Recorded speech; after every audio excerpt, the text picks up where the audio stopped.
Welcome to Math with Michelle, where math finally makes sense. Whether you're tackling high school math or diving into college algebra, I'm here to break it down step by step with real examples and zero stress. From algebra to functions, graphs to equations, I've got it covered. Hit that like button and let's master math together. Coordinate geometry and proofs. So these things are going to be when your teacher needs you to prove stuff in the abstract. In fact, you're probably not going to use any numbers. No numbers.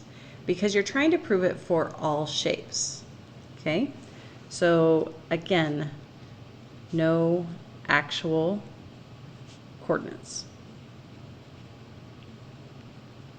Okay, you might use coordinates like, now you can use the origin. That one's always a nice one to use. If I can ever set something at the origin, that's going to be in my advantage. That's the only actual coordinate we can use because we're going to put a corner at the origin.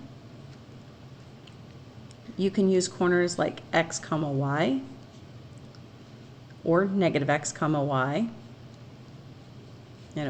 or negative x, negative y, things like that. Sometimes it's even easier to use 2x and 2y for coordinates. So it all depends on which scenario is going to be best. And sometimes paragraph proof or sentences are going to be your easier format.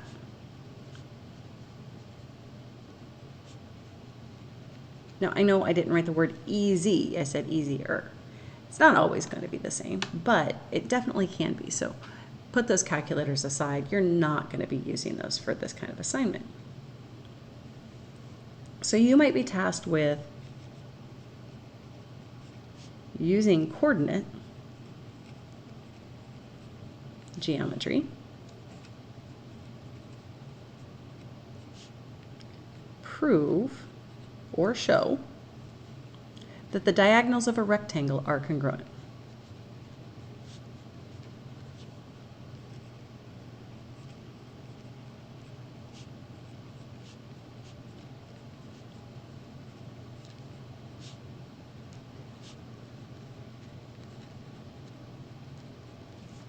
Okay, so we know what a rectangle is. We all know that rectangle is got some height, got some width. I did put it on grid paper. So in order to make our life easier, because we can't actually give numerical numbers to this, I'm going to go ahead and put my axes, my x-axis and my y-axis, to where this lines up at the origin. Okay, so this makes my life very easy because my 4 coordinates are going to be 0, 0, so many over and up 0, over 0 and up something, and this is going to be at some kind of xy. So by being able to use intercepts in origin, right, because of the axes, this made my life very simple, and this would work for any rectangle. We could be a 1 by 5 rectangle. We could be a 2 by 12 rectangle. It doesn't matter. Okay? So now, they only gave us the statement. I drew this to give us a visual, right? So how could I write this into a proof? Okay, well, let's give these letters. We'll call this A, B, C, and D. Okay. Given a rectangle, A, B, C, D, right? With A placed at the origin,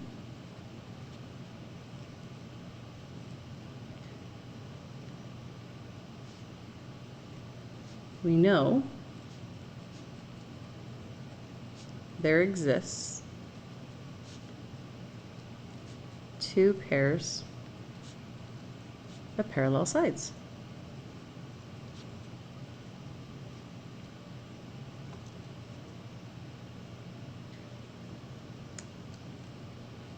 that are also congruent.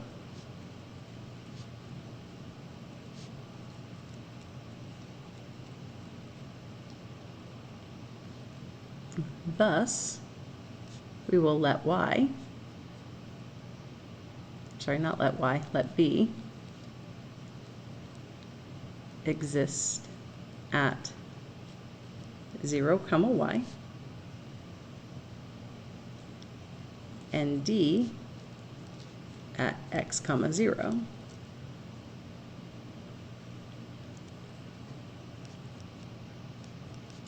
It follows that C must be located at x, y, because of the whole parallel and congruent sides, right?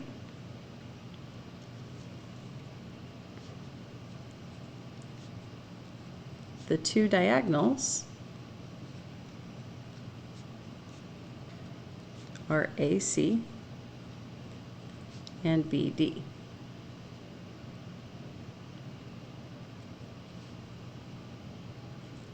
AC equals the square root, and here we're going to pop in that distance formula, right? X minus x squared plus y minus y squared, or x squared plus y squared. And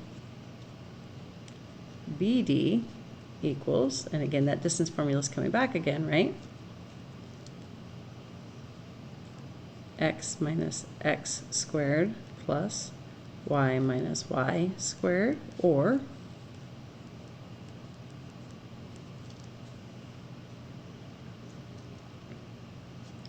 thus AC is congruent to BD. Forgot my marks over them.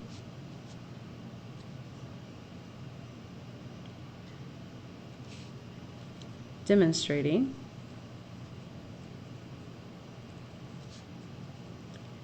that the diagonals are congruent.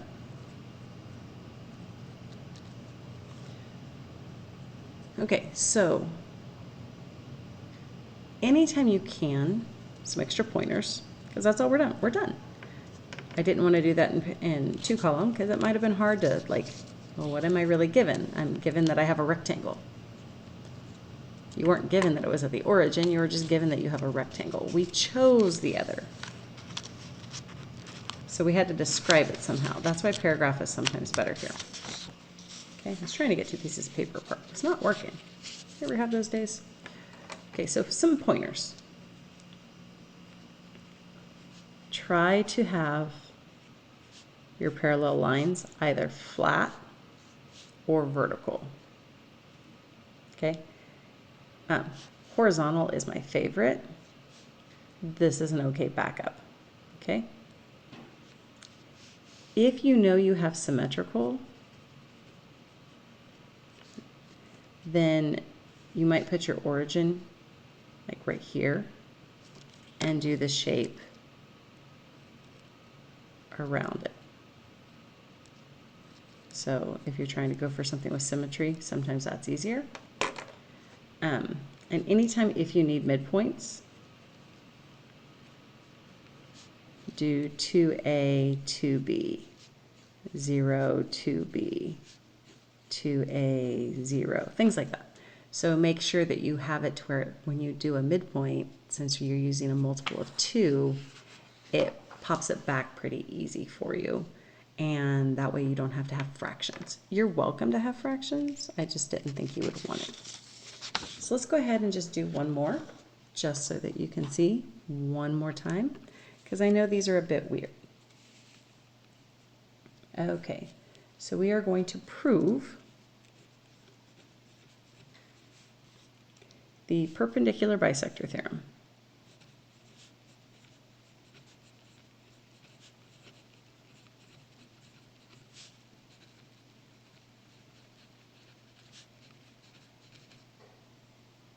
With coordinate geometry.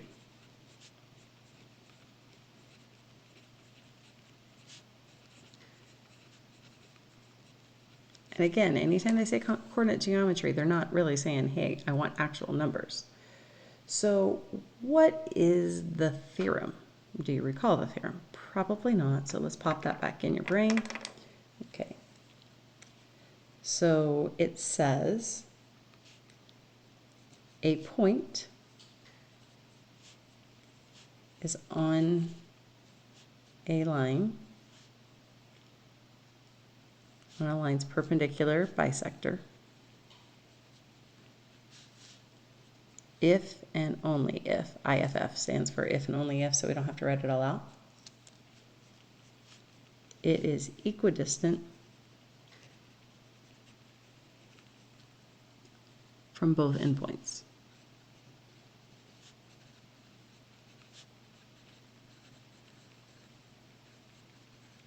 Okay. Well,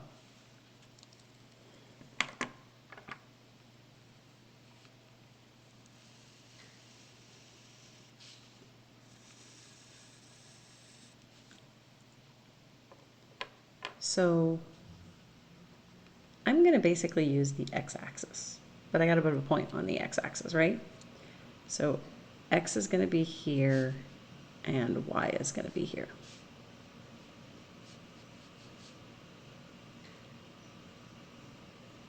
And we'll put z here.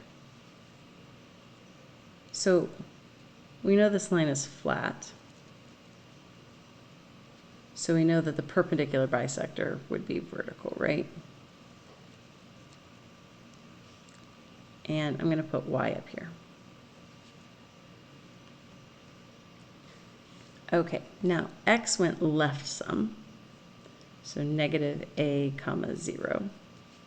So z has to go right the same amount for this to be in the middle, right? A comma 0. And this is 0 comma b. So I've labeled the ordered pairs.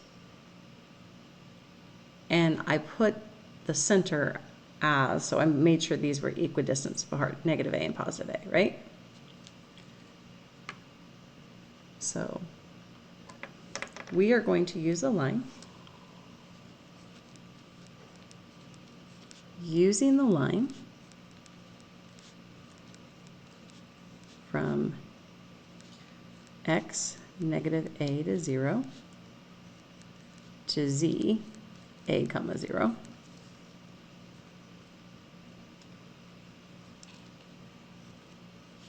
We know the slope is 0, right? Thus, the line perpendicular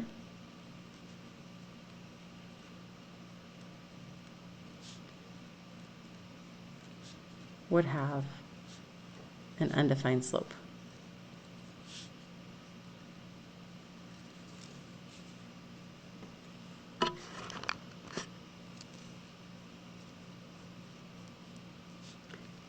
And the midpoint of xz is at 0, 0.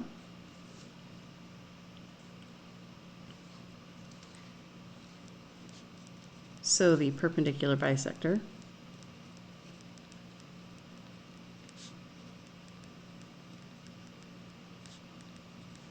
is the line x equals 0.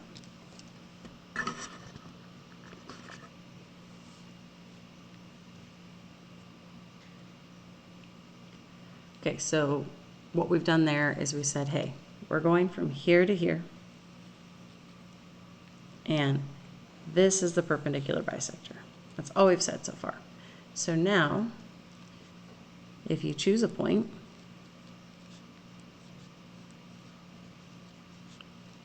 on the perpendicular bisector,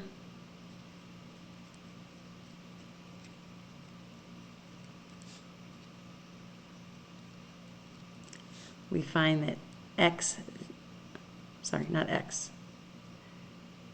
YZ has a length of, now we have to find that length, right? So that's where we're going to find that distance formula. So we're going y to z.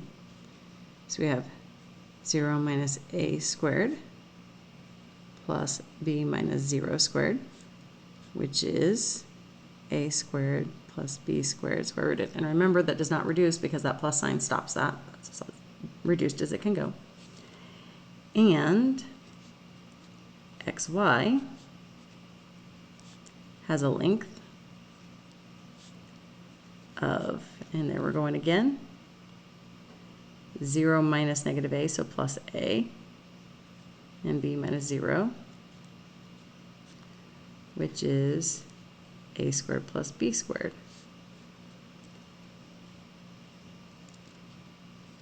Therefore, y is equidistant to x and z, or both endpoints. So we just showed this distance matches this distance. Check. We're good. That's it. So again, I really think these are easier by using sentences, because otherwise we have to write out like the very formal, all the y's, and write it one step at a time. I think sentence form is much easier in these, but you might disagree. So again, if you're proving things with coordinate geometry, do not use actual endpoints, use generic endpoints. This is generic. It just says somewhere on the x-axis, somewhere on the x-axis, somewhere on the y-axis. Now, did I draw it conveniently so that I didn't have like really complicated numbers? Absolutely. Could I have done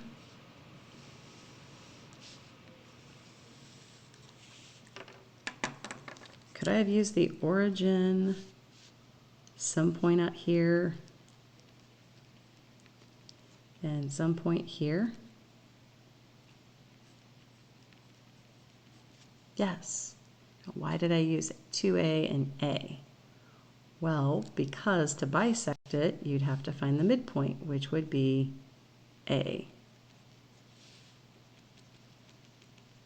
So I could have done it that way as well.